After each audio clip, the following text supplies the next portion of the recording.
navigated this and had support from my sisters, and hopefully people were able to feel kind of vicariously supported if they were going through a similar situation. Did you ever think of quitting the show? No,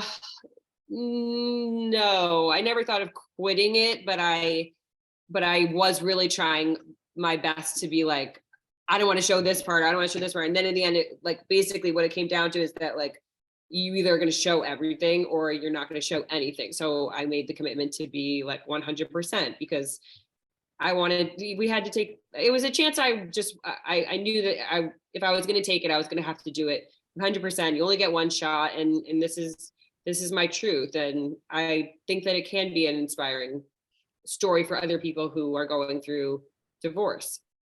Absolutely. And how are you doing now? Like I'm a parent. I mean, I'm a product of 2 divorced parents. Everyone in my family is divorced. And here I am. I mean, I say that with a smile on my face now, but how are you doing with all of that?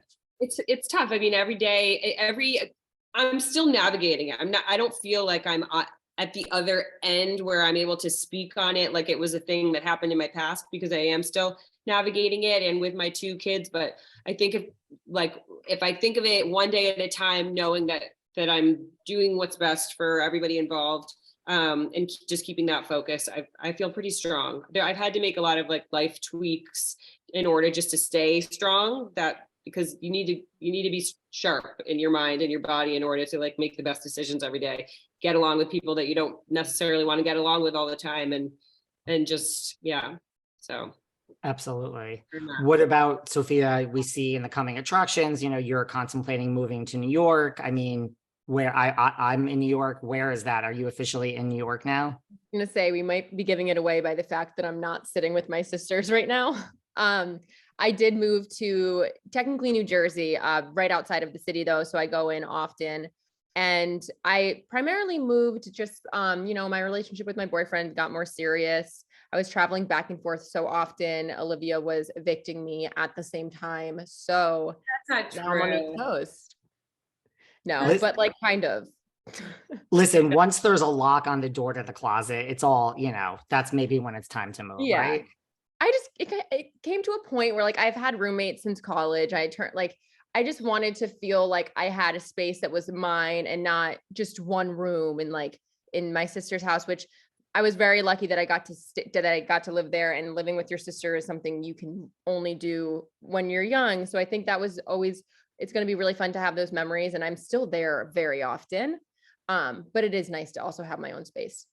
Are we going to see Braxton on the show? I mean, I know you guys mentioned like your extracurricular people you had to sit down and chat with. Will we maybe see him as the season goes on? Yes, actually last night's episode was his entire free agency. So he was between teams. He plays football as well. So he was between teams, and it was exciting to film the day that he found out where he was going for his second contract, which is a really big deal in the NFL to get a second contract. So that was a big episode for him, and he'll be in a later episode too, just visiting me in LA, but he's in it a little bit this season, and we'll see in the future how, just if the schedules align, if he's in season, it's harder. Right. That makes sense. And that is a big deal in the NFL world. Olivia, what about you? Here you are, like we are, you're starting this new venture. I think it was in the first episode when we see a producer off screen, mentions like your past relationships, specifically like with Nick Jonas. Like, are you like, oh God, guys? Like, I mean, you had that reaction. Is it just like, let's move on? That was a long time ago. I mean, what was that like to bring that into this new venture and just have it brought up even? There were so many things and so many occasions when they tried to pull information that I did not want to share. And I would always say, please, no, please just no. And then eventually, gosh, I mean, there are a lot of things you don't want to get into. And I know for some people that's hard to believe, because they're like, yeah, right, you're just an open book, keep things private. And it's like, no, it's really hard. But I don't know, Aurora was so vulnerable, she was so open. That was really inspiring to me. And I wanted it to be, I trusted that they needed certain information to draw a narrative that could hopefully resonate with people out there. So I felt like it was the right thing to do. And I really do think that it helped other people. in sharing my story.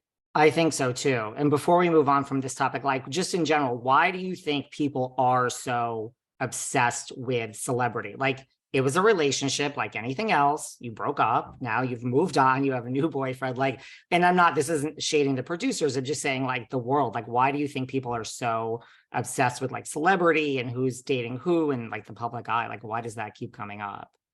That's a really good question. I think that love is something that people all feel, and people want to see like a little bit of themselves in they like to see people who look like they have it all on paper and successful and pretty and whatever, all the things that people think that you are, and be like, oh look, she has problems too, and she has pain too, and yeah, I think it just makes people feel less alone. Right? I agree. I would agree with that. And one thing I learned, which I didn't know, is, I mean, I thought you were very vulnerable. I think it was the first or second episode when, you told your story about how like you did move to LA, like for, Nick, and then like you didn't have your brands. And I mean, did you ever feel like, hey, I'm just going to pack it in and run home to Rhode Island? I mean, I didn't realize you went through all that until I watched the show. Oh yeah, all the time. I'll never forget calling my dad and being so upset. And I remember he said to me, this is just like when you were a little girl and you were riding your bike and you'd fall down. I just got there and I helped pick you back up. Like I know, I literally never forget my dad saying that. And I cried after he said that. And I think that's always, actually, to be honest with you, I've always been so rooted and grounded in my family because of that, because I've always known that worst case, there is no worst case, because I will always have them. And that was one of those moments that I was like, no, and I'm going to give this my all I can, because I have a great safety net. And that was, the rest is history. Dad gives the best breakup advice.